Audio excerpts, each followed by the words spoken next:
Okay, so thank you very much, Gisela, for organizing these sessions. You and the people who are organizing, I think it's a brilliant idea for all of us to better explain and to understand what we are doing. So this is my title, The Research Behind Cultured Fish, and the idea is explaining a little bit the work that we've been doing in the lab in the last years. So I have structured this presentation with three main blocks. So first I will give you an introduction about the aquaculture overview, the fish reproduction system, the environment and the epigenetics, my research outline, and then I will focus on different results and experiments that we have done in the lab about environmental effects on sex differentiation in fish. And I will describe temperature and density experiments, activation of the immune system, and finally, I will give you a glimpse of the gravity experiments that are running in the lab. And of course, finally, I will give you some take-home messages. So first, as an introduction of aquaculture, just to let you know that aquaculture is growing very fast. In the last 20 years, it has been increasing exponentially, and this is because human population is growing very fast. This is also because we are running out of fishes due to extreme fisheries industry that are just getting out of all the fish. So we need to perform and improve aquaculture. And it was calculated that in 2050 won't be enough fish to provide a human demand, and also that in 2018 more than 50% of the fish that is provided in the aquaculture, the human for the it's all the more than 50% of the fish that is consumed by human provides from the aquaculture. So in the last year, I've been working with European sea bass, this fish species that is very important in Europe, but also in Spain. It's the fourth species produced in Europe, and it's generating about 200,000 tons per year in Europe and more than 20 millions of euros per year. So it's quite an important industry, the one that is moving the culturing of these fish species. And one of the main important reproduction-related problems in aquaculture is related to sexual dimorphism that some fish species present, and this is the case of the European sea bass, but also turbot. And the problem is that the females can grow faster, about 30–50% of the female are much larger than males, and of course, what we are interested is producing larger amount of female population, not to increase the productivity. That's something that should be simple. The problem arises when environmental factors like temperature is just doing the other way around. It's just increasing the number of male population. This increase can be between 80 and 100% of the final populations, and therefore decreasing the productivity. So what we want to do, we want to, can you see this part of the graph or no? Can I log this? We can see that the can I say Yamaga? Sharing. Yeah. Can I say Yamaga? Yeah. I think so, try. No, I cannot say Yamaga. Sorry. It's okay, it's okay. I think you can move that though. Can you see now the screen? Yeah, now it's perfect. Thank you. Now it's not okay. Yeah, perfect. So the solution would be to understand the molecular mechanisms that are doing this masculinization, and also to find a solution to skew the sex ratio towards females. So fish reproduction is very complex. You have to imagine that fish represents a large number of species. The one that has more number of species in vertebrates, more than 30,000 species in fish, and they represent all different types of reproduction non-invertebrates. So there are two main processes that determine the final sex of fish, because fish is not as simple as mammals or ourselves, that we have a gene, the CRY, that if you have it, we are males, if not, you are a woman. In fish, the system is more complex, and there are two main factors. As the genetic factor, the genetic factor is the genetic sex determination system, that is this part of the group of fishes, which is one master gene, similar to what occurs in mammals, that will determine the final sex. And then we have, in the other extreme, some fish species, that is the environment, the one that is responsible to determine the final sex. And then we have here a large battery of fish that both factors, genetics and environment, are the ones that will determine the final sex. So, and from an undifferentiated tissue, a gonad that still is not differentiate, along the differentiation, along the development of the fish, will, based on these factors, will determine as an ovary or as a testis. I just draw this slide for you very briefly to show you the different molecular mechanisms in a cell. So this is a simple cell.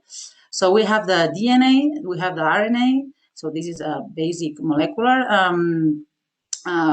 mechanism. So we have the replication of the DNA. We have, from when we change the DNA to RNA, we are doing the transcription, the gene expression. Epigenetic is referring all what is changing in the DNA without changing the bases, the nucleotides of the DNA. And then we have, when the RNA it goes out to the cytoplasm, then we have the translation to generate the proteins, and then all this process generating metabolites. So the levels, the molecular levels in the cell would be this one. So we have the genomes, the DNA, the epigenome, which is also the DNA, the transcriptome, which is controlling the RNA, the gene expression, the proteome, and the metabolome. And my research is focused on these three levels: the epigenome, the transcriptome, and the metabolome. Okay. So the definition of epigenetics is based on this. Epigenetics studies the changes in gene function that are inherited in mitotic or meiotic divisions. Thus, they are heritable, and that cannot be explained by nucleotide changes in the DNA. So epigenetics has been very important in the last years, and it's so important that even FAO in 2015, it was the first time that it was reported that epigenetics is very important for livestock breeding programs. And this is because epigenetics can explain the variation of the phenotype that cannot be explained by the variation of the genetics. And the importance of the clue of the phenotype and the epigenetic is because the epigenetics can explain this phenotype based on the environment that these animals are living. All these artificial environment are pressuring and making a different phenotype. Then we have different types of epigenetic mechanism, and there is this I described you before that is based on mitotic or meiotic divisions. So when the divisions, these epigenetics marks are done in the cellular, in the mitotic divisions, we name them as epigenetic context, and this is the typical example. So you have to imagine this is a baby, and this is the same person when it's old. So both have the same genome, but the epigenome is completely different. And this is based because of throughout the life, this epigenome has changed, but not the genome, sorry. And then when these epigenetic marks are done in the meiotic cells, then these epigenetic marks can be inherited, transferred to the following generations. And we call them as hereditary epigenetics. And these are two windows that these epigenetic marks can be inherited, and this is during early development through the PG cells, the progenitor germ cells, or during gametogenesis, the formation of the oocytes and the spermatocytes. And then, yes, in fish, the thing is that it's easier to study with these transgenerational effects, because in the F2 we can really see these transgenerational effects. In mammals, we have to wait up to F3 generation. And then the epigenetics mechanisms that can be done in a cell are basically three main epigenetic mechanisms: the histone modification, the DNA methylation, and the non-coding RNA. And here I highlight those that I'm working, DNA methylation and microRNAs. So here is the idea to study how all these epigenetic mechanisms are changing based on the environmental pressure. So based on this super brief introduction, my research outline is to study how these environmental effects, temperature, gravity, density, but others, how are involved in the reproduction system, how do they affect the reproduction system basically during early stages of development of the fish, and to see how do they interfere in the final sexual phenotype. But most recently these years, I've been focusing on studying the interaction between the immune system and the reproduction system as a new research outline that I'm leading in the lab.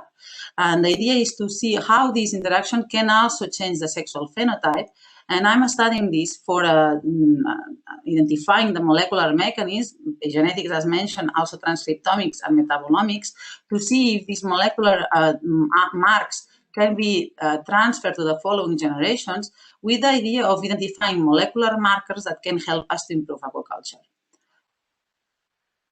This is a picture of our fish facilities. This is where we have the zebrafish. We have 3 main racks inside, and we are using this fish species, the zebrafish. I don't know if you have ever heard of this animal, but this is an animal model. It's very popular. It's used in almost all the research, mostly also in cancer. And in aquaculture, there is some issues about using this animal model. Well, there are advantages and disadvantages that we have a couple of reviews on this. But basically, why we are using this fish as a model? Well, basically because it has a short life cycle, because in 3 months we already have the life cycle closed in comparison with other fish species like the sea bass, that it takes between 2-3 years to have mature animals. So it takes forever to study and doing experiments with sea bass.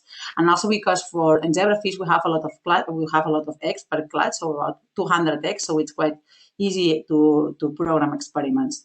And then another thing that is very important is that because zebrafish and sea bass has a similar reproduction system, which is a polygenic system, which it means that both factors, genetic factors and environmental factors, as explained you before, they both have both European sea bass and zebrafish has this system. So for us, it's very convenient to use this as an animal model. Okay, so then I will move to the second part of the talk. So I will explain you some data about the experiments that we've been doing. So the idea here is to understand the molecular mechanism in the gonads after subjecting the animals with high temperatures or high density. So what we did, we subjected the animals, the zebrafish, in high temperature or high density. We started doing this because at that time we didn't know if zebrafish, which I mentioned is a good animal model, it was not sure if the high temperature was able to masculinize this fish. So we ran these experiments determining the sensible period during early stages of development. We had here 2 windows. So we increase the temperature during sex differentiation process, that is this green box, and then we leave the animals in a standard temperature, and when they were adult, we check the sex ratio and the transcriptomics. So for the temperature, it was clear that temperature was able to masculinize zebrafish, in both periods, earlier and later period. And also when we studied the density experiments, we also were able to determine that density are able to increase the number of males. It was not so strong, the effect during early stages, but it was stronger in later experiments. Density is important because in the cages, the animals are trying to minimize the space, no? So the idea is that they are putting a lot of fish in the same cage, and they are stressing these animals, and they have problems. So we have here with the zebrafish, we show that there is a good model for identifying these stress-related problems that can have the fish in the tanks. So how about epigenetics? Well, everything started with this manuscript that I will show you here with the European sea bass about 10 years ago already.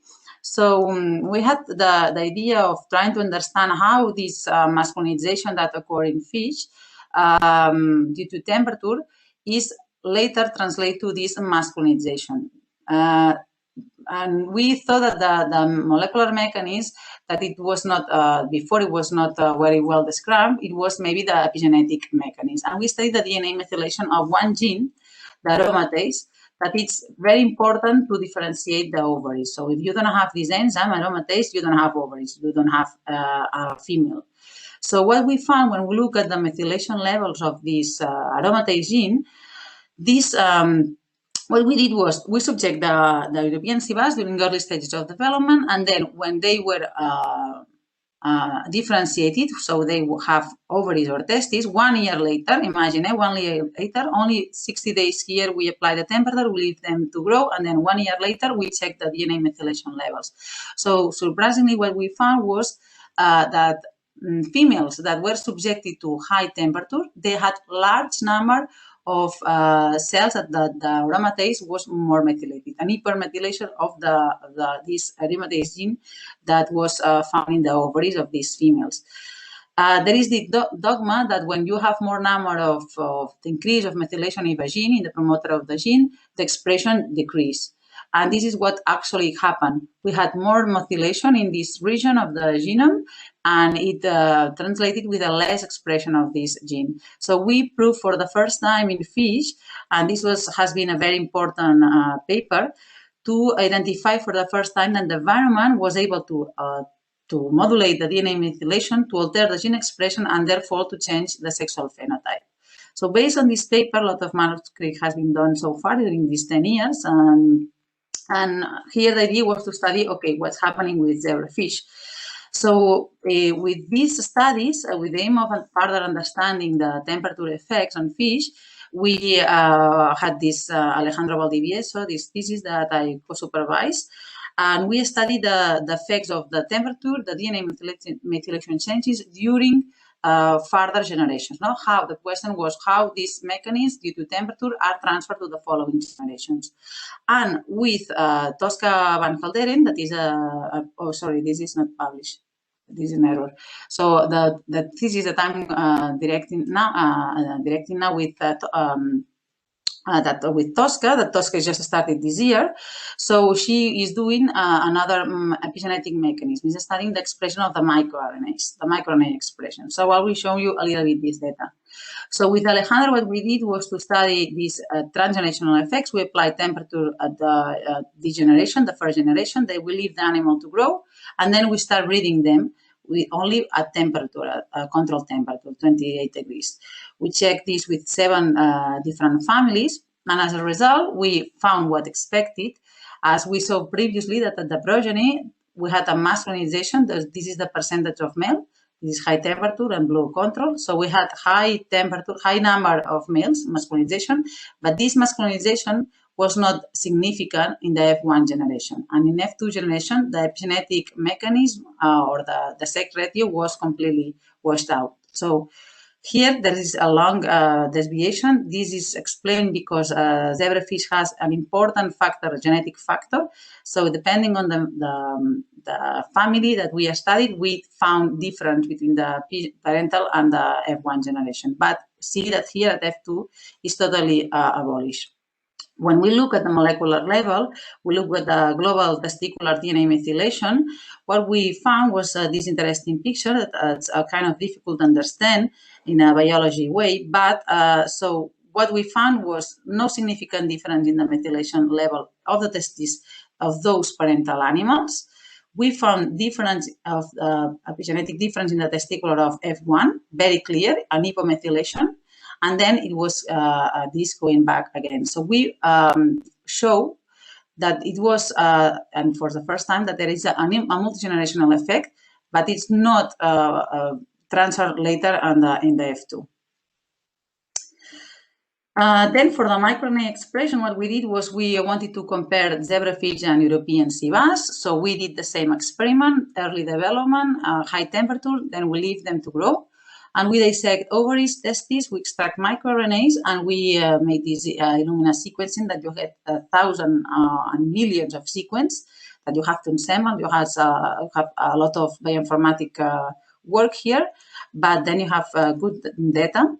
So the idea was to identify good markers to transfer later on to the fish farms. So what we did, and what we found here was the following. So we found a total of 53 microRNAs that are sensitive to temperature. So the animal or the ovary or the testes are still reminding this heat effect during early stages. So these microRNAs can be somehow good markers to determine the sensitivity of the temperature.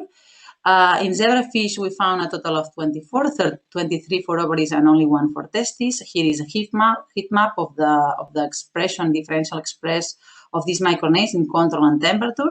We are now, identifying them along the genome. So this is a circular analysis of all the chromosome of the zebrafish, and these are the 24 zebrafish, 24 microRNAs of the zebrafish, and all of these lines represent of the targets of these microRNAs where these microRNAs are acting. And then what the idea is also, we are looking for molecular markers that needs to be as much as possible universal, because as more universal will be, better at the end will be to transfer at the industry. So what we have here is different fish cultures, all the databases that we found in the microRNAs in ovaries and the testes, and we look for those common microRNAs that are expressed both in ovaries and testes. And we found this in this Venn diagram, a total of 5 microRNAs that are only expressed in ovaries and uncommon in these different fish species, and the similar way 5 for testes. This was just a coincidence. And then if you look at the literature of some of these microRNA, it's very interesting because I highlight you in green those that are used for as a clinical markers for human. For example, when you have cancer, prostate cancer, ovarian cancer, one of these clinic assays is to study the expression of these microRNAs in the blood. So the idea here would be to do a kind of similar clinical assay, but in fish, and just to remove blood from the fish once we know which are the microRNAs that can help us to identify those phenotypes that we want most. And here we are doing some staining with fluorescency. These microRNAs can be labeled, and we are working with over this ovarian zebrafish. You have some cuts, and you hybridize with these microRNAs. And then you can see that this is, well, the clear, this is a negative control, and this is a positive. The red is so clear that these cells are expressing these microRNAs, and these belongs to oocytes, the germ cells, not supporting cells. Okay, I don't know if I'm going too long or what. Well, the activation of the immune system. So this is the work that I'm doing now, the research slide I'm working with most, putting a lot of energy. So what studying this? Well, the idea here is to understand that the reproduction and the immune system in human is something like expanding research. Is quite new, and this is because we have differences between men and women. The difference of the susceptible of different illnesses. For example, it is known that females, we are more susceptible to have autoimmune diseases, while males are more susceptible to have non-reproductive cancer. And the explanation of that is mostly based on epigenetic differences. For example, the COVID is an example of what we are suffering now. This difference between male and female susceptibility is proven in some research that have published in the last year. Is not as epigenetic mechanisms yet, is not still described, but the difference between suffering COVID is different in male or female. For example, the death, the percentage of male that died due to COVID is much higher than if you are a woman. So this is something behind that needs to be understood and still is not fully understood. So what happens with fish? With fish, well, there is nothing, just few data, and this is why it's so interesting at the same time. So the idea here, I just show you an example by doing this review that it was just now accepted for publish. We studied this parasite, this parasitic infection that is just done in the zebrafish facilities, and it affects the central nervous system. And by preparing this manuscript, and this is actually a very important parasitic infection in the zebrafish facilities. So we realized that the studies say that most of the animals that suffer this parasitic infection are males more than females. So somehow there is more susceptibility of having this illness if you are a male rather than a female. But how about the molecular mechanisms? Nobody knows. So with the idea of knowing a little bit more of this interaction between the immune and reproduction system, we wanted to develop an in vivo model of the activation of the immune system that was capable of altering the sexual phenotype and understanding the molecular mechanisms. So what we did was we subjected the zebrafish. Here is a little video that when we subjected these animals, and this is a control larvae, and this is a larvae. It's not dead, although it seems. But so we, during, again, sex differentiation in different time periods, this took us maybe 3 years to settle down all this and find nice results that were ready to be published. So we immunostimulated the animals with LPS. It's just the wall of the negative bacteria. Just the wall is just a model for studying the immune system activation. So what we wanted to see was to see, one, if the LPS penetrate inside the larvae, two, to see if this activation of the immune system was able to alter the DNA methylation, and then to check the sex ratios. So for the first question was to see if these LPS penetrate in the larvae. This is the larvae. These are the eyes. This is the control, and this is the LPS without any stain, and this is with the staining, the LPS fluorescence. So here, after 3 hours of incubation, we found this nice dot green in this position, and when we increased the concentration, it was even higher.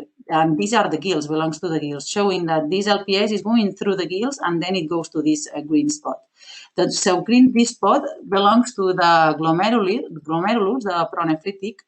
And this is once it grows, it will become the head kidney. The head kidney is the most important immune organ in fish. So therefore, meaning that in somehow this LPS is already activating all the immune system in larvae with only 3 hours.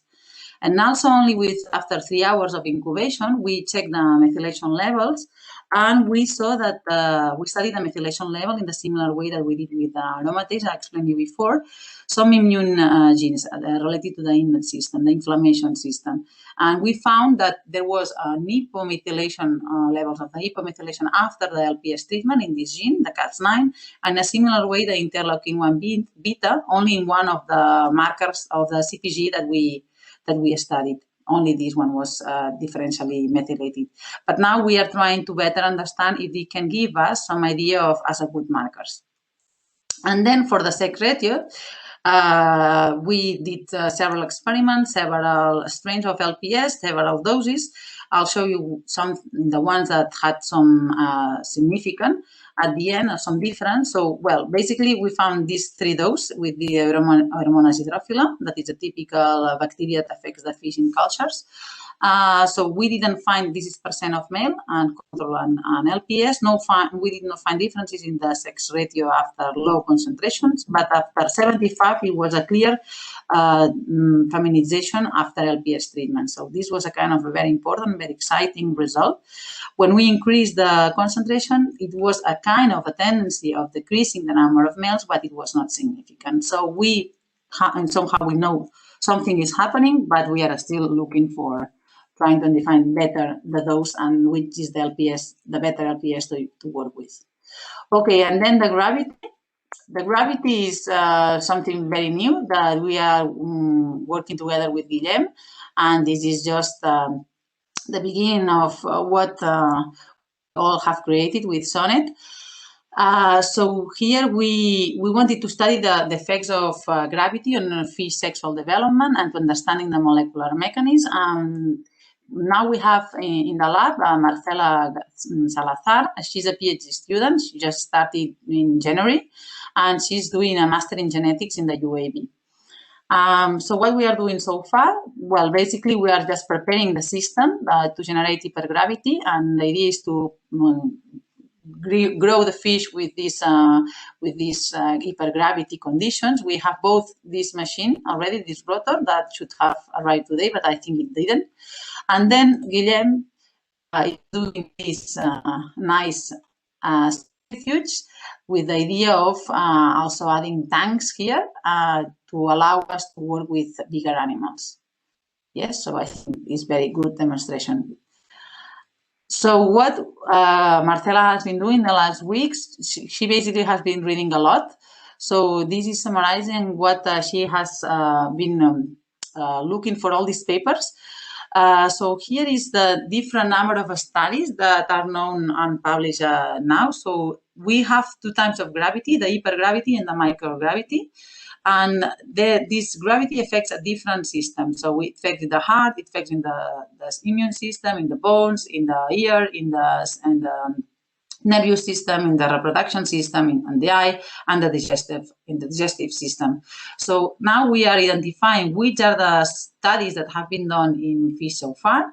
So far has been done in immune studies, osteo and muscle studies, also otoliths in the ear, and then the eyes, the development of the eyes. And this is the kind of a number of the articles that have been published so far.